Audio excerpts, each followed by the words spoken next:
credible do you find him? Well, we have to stick po doon sa mga testimonies po niya that might be related to confidential funds misuse. No?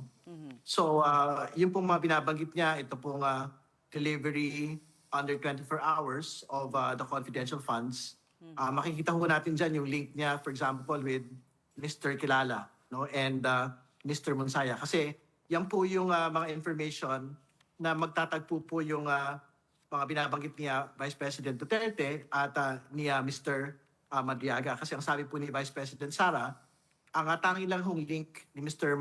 Madriaga ay kay Mr. Kilala. So, yan po yung particular na detalye na lumabas ngayon. And relevant po si Mr. Kilala kasi nga nakikita natin dito na co-signatories po sila sa isang certificate of attendance kay Attorney Reynald Monsayak, which is one of the deputies of the Vice President, given at the supposed comedy bar, no? Na sinasabi rin po na isa sa mga drop-off points ng pong mga duffel bags containing confidential funds. No? So I think yan po yung isa sa mga very important leads and pieces of information na mabigat pong tinitignan ng committee ngayon. So, kapani-paniwala po siya sa tingin ninyo?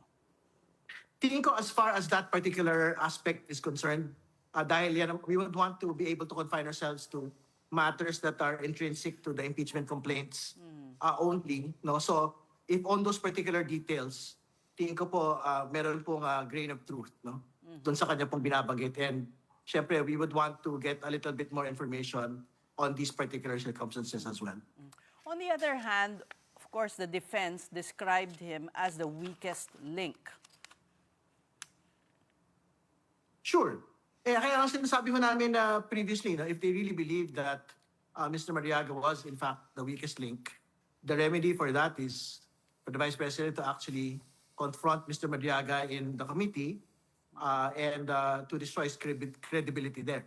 Hindi but she did not opt for it. But baka when this reaches the Senate, that is where the Vice President will attempt to discredit the credibility of Mr. Mariaga.